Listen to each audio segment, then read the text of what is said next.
Today we're going to do a slightly different video and we are going to look at mortgages through the eyes of a younger person, somebody who's left school, going into college, maybe doesn't have much of an insight into what mortgages are and are about, even though he does a little bit, which we'll come on to. But we're going to maybe do a series of videos aiming at helping people that have left school or are in college or looking to buy their first property who haven't had any experience or education in the mortgage field.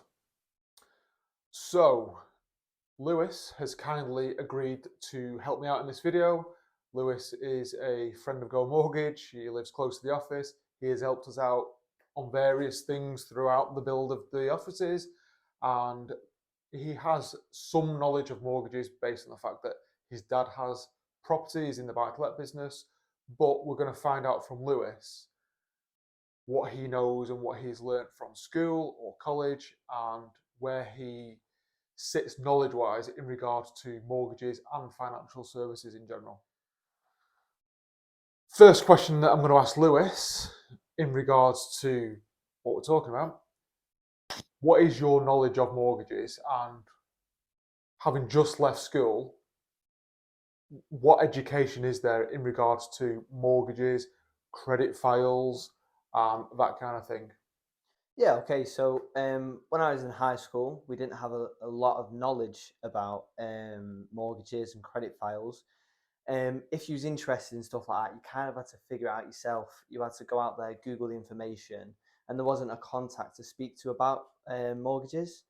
Um, Say there was some lessons, PCHE and stuff like that, where they taught you various fundamental knowledge about what a mortgage is and not really teaching the process of how a mortgage works. So in like your PHSE or whatever it's called now, like your general studies, do they not? What did you do in general studies? Was it anything to do with real life? Was it anything to do with anything that you can take into the big wide world that you're going into, or was it what kind of things did you learn in that? So general studies kind of consisted of daily life, and you learned credit cards, debit cards, and saving. You didn't really learn about mortgages in principle, stuff like that. The kind of knowledge was what a credit card does, what a debit card does, ways to save money in future. There was not even talk about stock or shares really. There was nothing. There was mortgages. There was no What about um, things like a lifetime ISA? nothing. There was Okay. absolutely nothing about that. They only touched on that when a student said, "So what about if I put all my money into stocks?" And then the teacher shut it down and was like, we don't really teach that stuff, and even teachers don't really have a knowledge about it. Because if they've learned one subject, they stick to the subject. They don't want to talk about mortgages and stocks and shares, stuff like that. Okay. So from your point of view, leaving school, if you had to rate your knowledge of mortgages 1 to 10, where would you say your knowledge coming out of school would have been? Zero. Really? 0 to 1. I mean, if I wasn't interested, or if I'm the average student that didn't really want to know about mortgages until they was at the doorstep of getting a mortgage, you wouldn't have learned nearly as much as you need to know to get a mortgage. Okay. For this next bit, I'm going to throw a few keywords at Lewis just to get an idea of where his knowledge is at before we start talking about the mortgage process. So, for example, if I was to say to you, explain to me what an AIP is or an MIP. Not a clue. What about if I asked you what a dip was? uh, Even that, I would assume what a dip is. Maybe if an interest rate goes lower than a standard interest rate. That's what I know. Okay, so an AIP or an MIP or a dip is all the same thing, and it's what we would call a decision in principle. So that's the first sort of step of the process where you want to get to. So it might be called an agreement in principle, a mortgage in principle, a I've heard decision of in that. Yeah. principle, but it's all the same thing, just dressed up differently. So if I was to say to you, tell me what Experian is. Uh, I'm assuming it's a credit file system. I'm not too sure. Right, yeah. So it's, yeah. What about Equifax? Uh, Another type of a credit file company. Okay, good. TransUnion. Same again, credit file company maybe. So they are all credit agencies. Credit agencies, So right. obviously you know what they are. If I was to say to you, like gifted deposit. Do you know what gifted deposit is? If someone was pleasant enough to give you a deposit for your house, maybe. Yeah, Not too sure. perfect. So he knows more than me. So what about things like, for example, a tracker rate, Not a clue. a fixed rate? Fixed rate, maybe on an interest rate, it's fixed at like 3.5%, maybe. I don't know, moves possibly. Perfect. So typically you will get tracker or variable rates and fixed rates, Right. fixed to fixed, like you've just said, whereas a tracker rate or a variable rate tracks the Bank of England base rate. Right. So if the Bank of England increases or decreases rates, your monthly payment could go up or down. Right, got you. First time buyer would typically have a fixed rate because they can budget, where they stand. They stand and Yeah. they can budget monthly. That's typically what they're going to want. Right. Next, if we said maybe, let's have a think. What about, do you know what an SVR is? Not really, no. Not No. heard about it, no.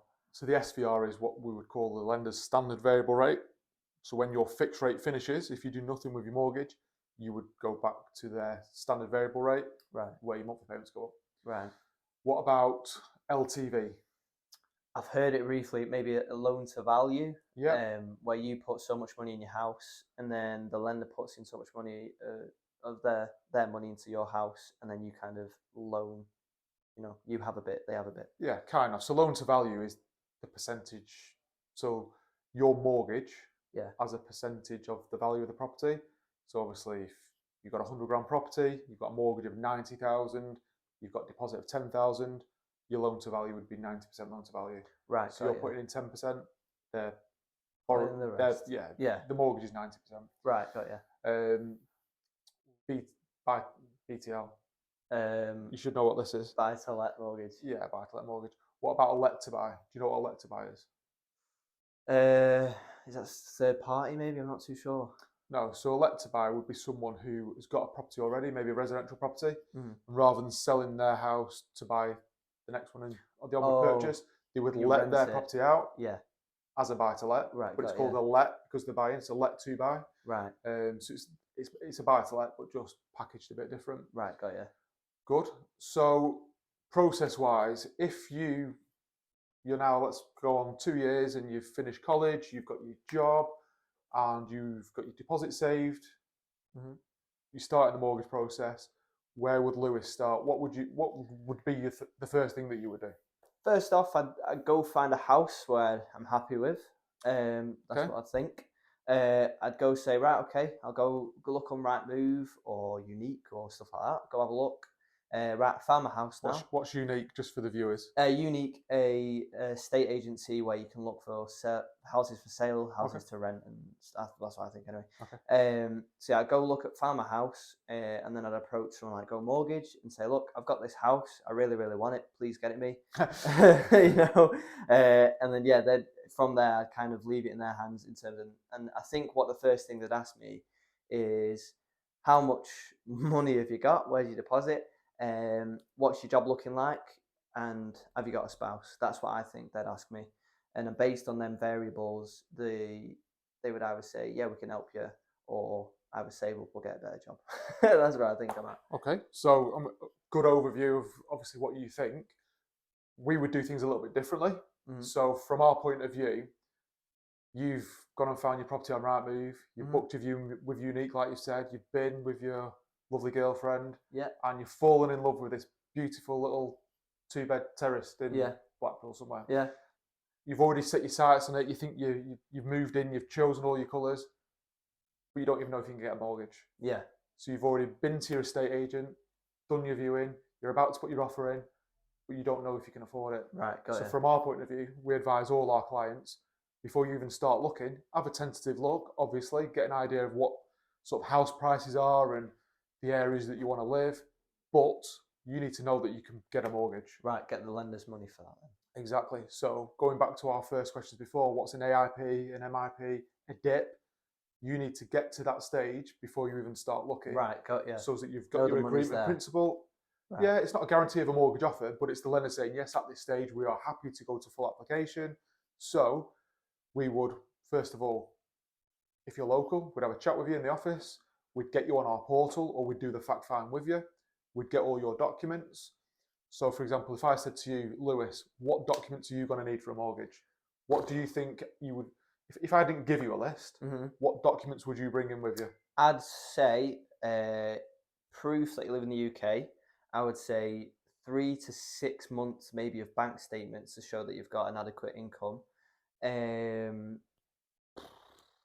Maybe another form of ID. I know you're quite funny about IDs. You need a few forms. That's probably, maybe references if I've rented off someone else, and I think that's it. Okay. So what we would ask for, we'd say, Lewis, partner, we want you to bring in proof of ID, passport or driving license. Right. We would say we need proof of address. Maybe you wouldn't have a utility bill because you're still living at home, but a bank statement would do that. Right. 3 months bank statements showing your expenditure and your income. So your income's got to be shown going into your bank. If you're employed, 3 months pay slips showing your pay. Right, got you. We would ask for proof of deposit. That might be a savings account, so it might be another bank account that you bring in. Right. We'd ask for a credit report.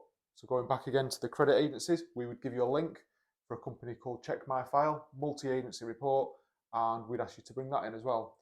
They're the main things. Sometimes we might ask for a P60 if you've got like commission or bonuses, right? But typically that's what we're going to ask for. So you come into the office, you got all your documents, or if you're not local, you might upload them all onto the portal. Yeah. Fill in the fact find to get all your personal information.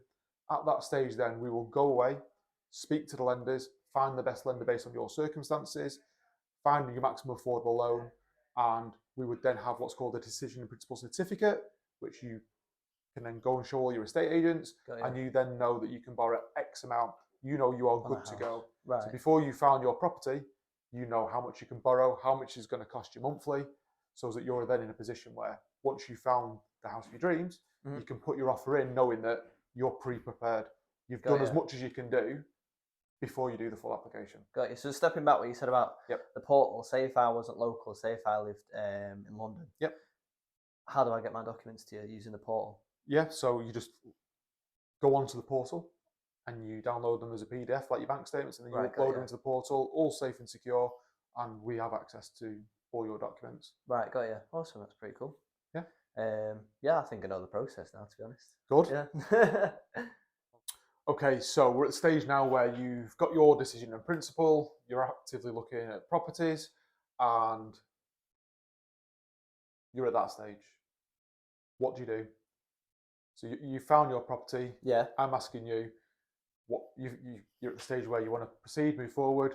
In your eyes, where do you go from there? So I've got my house. Yep. I've got my mortgage in principle. You found your house. You want to move forward. You've got your dip. Yeah. What would you do next? I'd then go to my broker and ask them. What do I do? Yeah, exactly. What do I do? Because I'd either do that, or if I didn't have a broker as such that could help me, I would turn to Google. But Google doesn't tell you the specific information you need to know. So then I'd look for a trusted broker. Okay. And say GoMortgage pops up. Hey up. You go ask them. Right. Okay. I've got this. I've got that. Please help me. What do I do? Okay. So all our clients, this is the process that we follow. So we've got your decision in principle. You know exactly what you can borrow. You're at the stage where you want to put an offer forward. We would let you know if you're happy to do that and negotiate with the estate agents. Crack on and do that. Just let us know when you've got your offer accepted, and then we'll tell you the next steps, which we're going to go through. Some clients aren't happy negotiating with the estate agent, and we will do that for them and get it to the stage where we have the offer accepted. Once the offer's accepted, we will need a little bit more information, things like property address, the agent, solicitors, which we can help obviously instruct for you. Once we've got all those bits of information, we will then process the mortgage application. We will do everything for you. So from literally submitting the mortgage all the way to you getting the keys, every step of the way, we're going to have people on hand doing every bit. Oh, so I don't need to do anything? No, mate. Right, that's easy, isn't it? So, well, it's not that easy, but we try and make it easier for you. But yeah, so from submitting the mortgage application, we'll have a team who progresses it to what's called mortgage offer. So do you understand what mortgage offer is? No. Not got a clue? Nothing. Nothing to talk about, no. Do you want to have a guess? Mortgage offer. Potentially, you've got your lender. Yeah. and the lender's gone, right, okay, I'm offering this for the mortgage. That's what I think it is. Exactly. So once All they've right. underwritten everything, they've valued the property, they're happy, Mhm. they've done all their due diligence, and they're at the stage where they're signing off the mortgage, it will go to what's called mortgage offer. So that is them basically offering you the mortgage. Right, got you.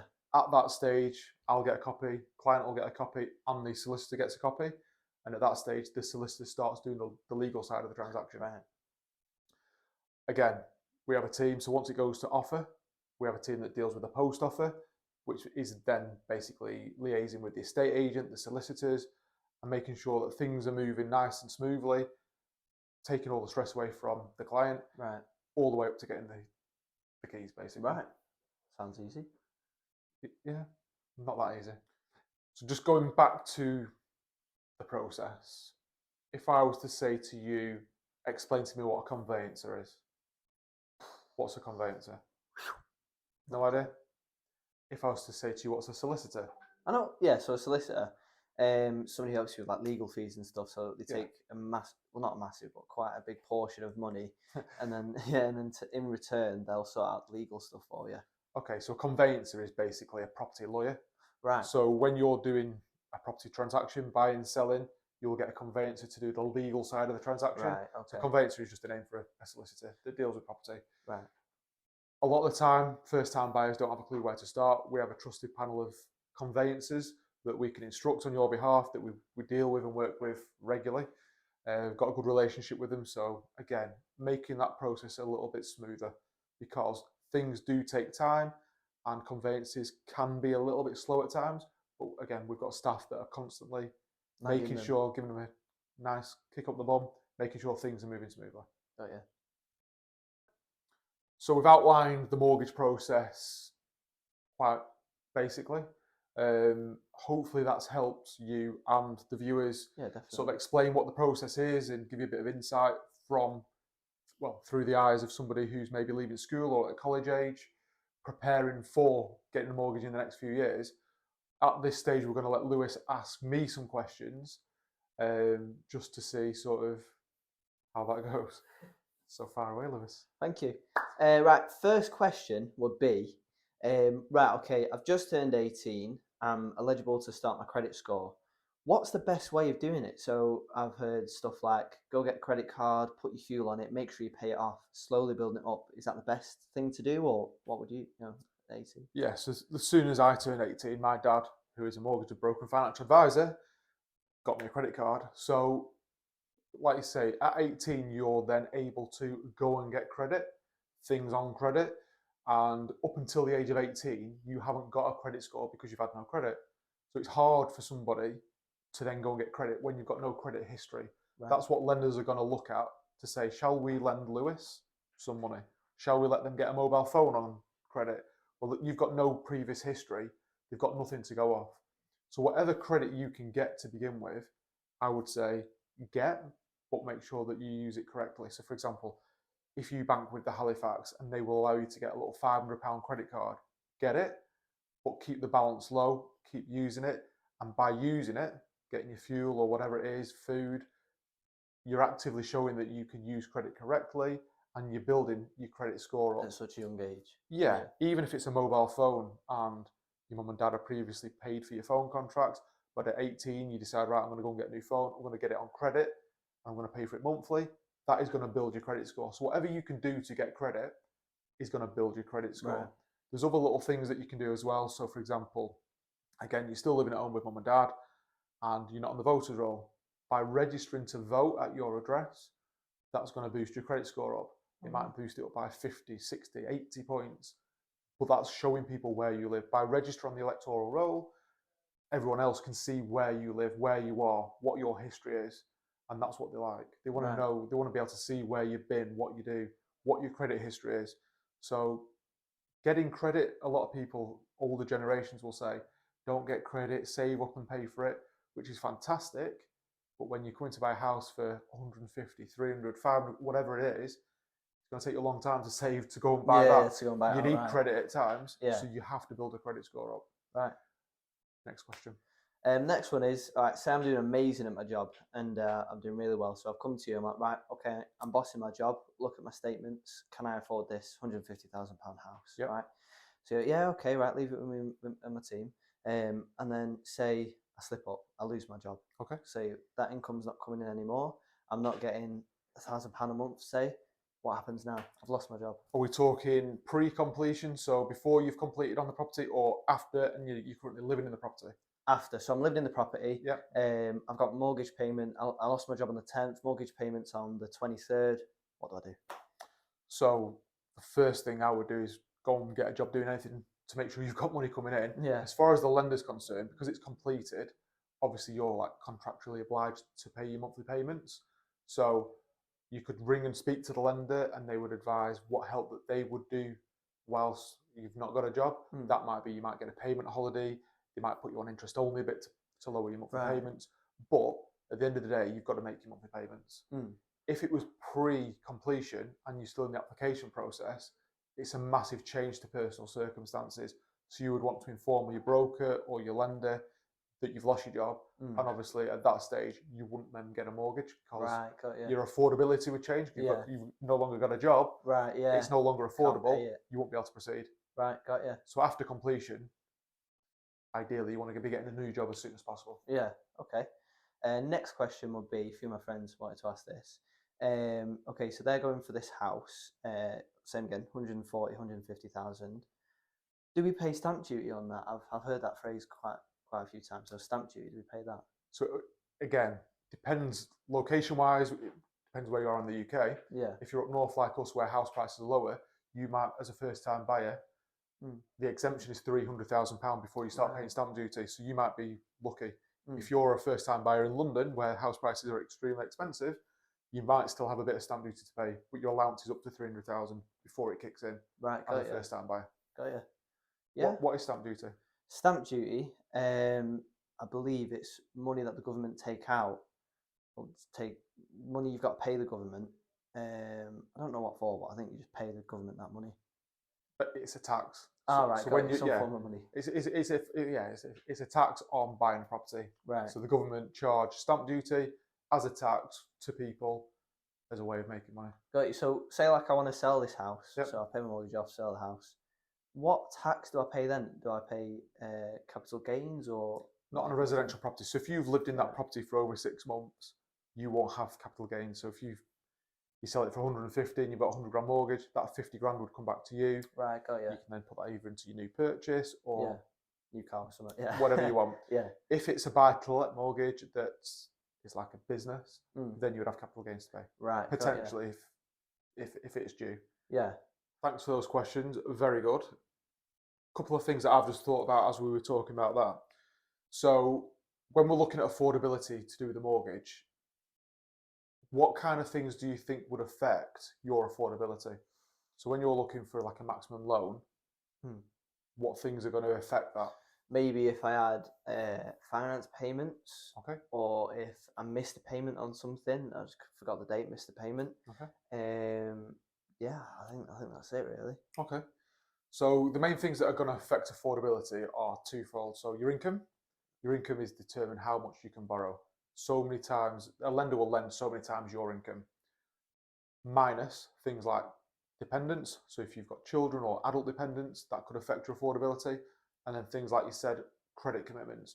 So if you've got things on finance, that potentially is going to reduce what you can afford. Right. So a lot of younger generation who they get their first job, the first thing you want to do is go and get a nice car to go and drive around in. Those monthly car payments are potentially going to reduce your maximum affordable loan.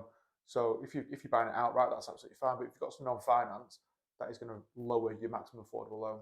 So it's always important that if you are thinking about maybe buying a property in the next few years, getting things like credit cards and car finance potentially paid off, or maybe don't get the super duper car that you were going to, maybe go get something a little bit lower where the monthly payments are cheaper so that it doesn't affect your affordability as much. Right, got you.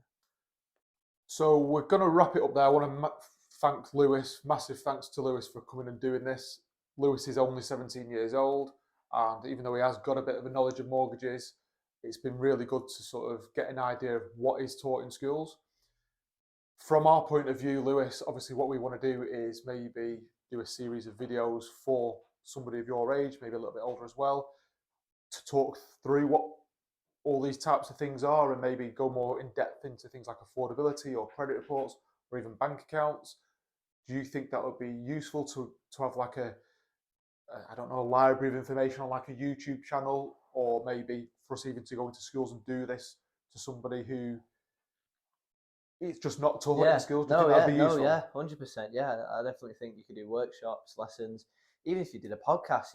Kids walk in schools, stick it in their earphones. Yeah, 100%. So Yeah, do you listen to that podcast? yeah, definitely. Yeah, especially helps me with college and stuff like that. Just anything that helps, and the Okay. information will go in more if it's in your ears and you kind of understand it a bit more. Right, okay. Good information. So yeah, massive thanks to Lewis. We are going to do more videos like this to hopefully help people out. If you need any help with looking at affordability, getting a decision in principle, or you've got any general questions, please feel free to get in contact with us. See you all in the next video.